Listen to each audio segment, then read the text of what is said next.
الحمد لله رب العالمين والعاقبة للمتقين والصلاة والسلام على أشرف الأنبياء والمرسلين وعلى آله وأصحابه أجمعين. وعن ابن عمر رضي الله تعالى عنهما أن النبي صلى الله عليه وسلم قال: لا تزال المسألة بأحدكم حتى يلقى الله تعالى وليس في وجهه مزعة لحم. رواہ متفق علیہ. صحیح بخاری اور صحیح مسلم کی حضرت عبداللہ بن عمر رضی اللہ تعالیٰ عنہما کی روایت کردہ حدیث آپ حضرات کے سامنے پڑھی گئی.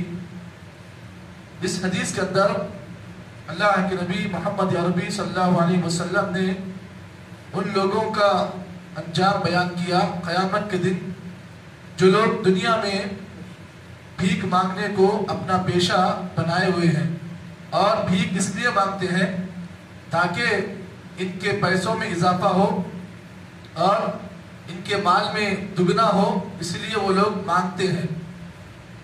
یہاں پر ایک بات آپ یاد رکھیں، اس حدیث میں اللہ کے نبی صلی اللہ علیہ وسلم نے ان لوگوں کی بات نہیں کی جو کبھی کبھار مانگتے ہیں، بلکہ اس حدیث میں اللہ کے نبی نے ان لوگوں کی بات بیان کی جو مانگنے کو اپنا پروفیشن بنائے ہوئے ہیں. اللہ کے نبی صلی اللہ علیہ وسلم کے بڑے مشہور و معروف صحابی حضرت عبداللہ بن عمر رضی اللہ تعالیٰ عنہما راوی حدیث ہیں، فرماتے ہیں اللہ کے رسول نے ارشاد فرمایا: لا تزال المسألة بأحدكم، تم میں کا کوئی آدمی دنیا میں مانگنے کو اگر اپنا پیشہ بنائے، برابر مانگنا شروع کر دے، تو اللہ کے نبی نے اس کا انجام بیان کیا حتی یلقى اللہ تعالی، یہاں تک کہ جب اللہ سے اس کی ملاقات ہوگی. کس دن؟ قیامت کے دن جب اللہ سے اس کی ملاقات ہوگی. وَلَيْسَ فِي وَجْهِهِ مُزْعَةُ لَحْمٍ، اس آدمی کے چہرے پر گوشت کا ایک ٹکڑا بھی نہیں ہوگا. اس حدیث کو امام بخاری اور مسلم نے اپنی صحیح میں روایت کیا. اس حدیث میں لحم کا لفظ ہے، لحم کہتے ہیں گوشت کو. مُزْعَةُ لَحْمٍ، اس آدمی کے چہرے پر گوشت کا ٹکڑا نہیں ہوگا. اب سوال یہ پیدا ہوا اللہ کے نبی صلی اللہ علیہ وسلم نے یہاں پر چہرے کا تذکرہ کیوں کیا؟ اگر آپ کہہ سکتے تو انسان کے باڈی کا اور بھی حصہ بیان کرتے، لیکن اللہ کے نبی نے اس حدیث میں خصوصیت کے ساتھ چہرے کا لفظ کا استعمال اس لیے کیا کیونکہ دنیا میں انسان کے نزدیک چہرے کی بہت ویلیو ہوتی ہے. جو آدمی چہرے سے معتبر ہوتا ہے دنیا میں اس آدمی کی عزت ہوتی ہے چہرے کو دیکھ کر.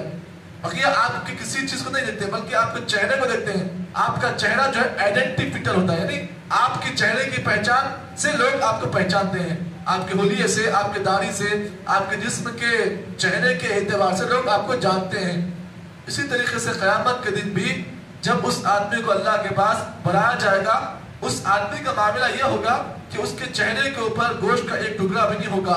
قیامت کے دن اگر کسی آدمی کے اگر چہرے پر کوئی گوشت نہ ہو تو اس کا مطلب آپ سمجھیں کہ وہ آدمی ہے جو دنیا میں بھیک مانگتا تھا اور بھیک مانگنے کو اپنا فیشن بناتا تھا. آج بہت سارے لوگ ایسے ہیں جو بلا ضرورت مانگتے ہیں، سب کچھ ہوتا ہے، گھر بھی ہوتا ہے، بینک بیلنس بھی ہوتا ہے، لیکن پھر بھی روزانہ صبح اٹھتے ہیں بھیک مانگتے ہیں، شام میں جو ہے جو پیسہ ان کو ملتا ہے اس کی گنتی شروع کرتے ہیں.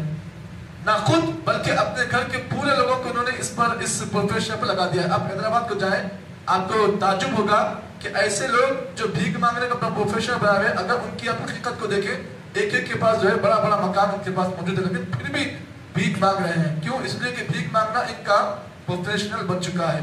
اب اس حدیث میں ایک اور حدیث آپ کے سامنے پیش کر دوں جس میں اللہ کے نبی صلی اللہ علیہ وسلم نے اس مسئلے کی وضاحت کرتے فرمایا کہ من سأل الناس تکثرا، کہ جو کوئی آدمی دنیا میں اس لیے بھیک مانگتا ہے تاکہ مال میں اضافہ ہو. تکثرا نیت کیا ہے؟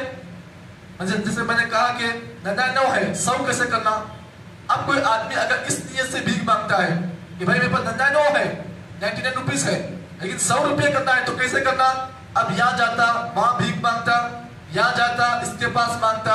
تو اگر کوئی آدمی دنیا میں بھیک اس لیے مانگتا ہے تکثرا تاکہ اس کے مال میں اضافے کے لیے بھیک مانگتا ہے، نبی نے کہا فَإِنَّمَا يَسْأَلُ جَمْرًا، وہ آدمی لوگوں سے پیسے نہیں مانگ رہا ہے بلکہ آدمیوں سے وہ جہنم کے انگارے کو مانگ رہا ہے. لوگ جو دے رہے ہیں نا 10 روپیہ یا 5 روپیہ، وہ پیسے نہیں ہے بلکہ وہ آگ کے انگارے ہیں آدمی اس پروفیشن کو سمجھ رہا ہے کہ پیسے ملے نہیں، فَكَأَنَّمَا يَسْأَلُ جَمْرَ، وہ بھیک مانگ رہا ہے، جو پیسے مانگ رہا ہے نا وہ در حقیقت میں اس کے آنکھوں میں پیسہ ہے، لیکن اللہ کی نگاہ میں وہ جو پیسہ ہے وہ جہنم کے آگ کے انگارے ہیں۔ نبی نے کہا فَلْيَسْتَقِلْ أَوْ لِيَسْتَسِرْ۔ اب آدمی کی مرضی ہے، آدمی کی خواہش ہے کہ اگر وہ انگاروں کو زیادہ لینا چاہے کم لینا چاہیے، اس کی اپنی مرضی ہے۔ کیا مطلب؟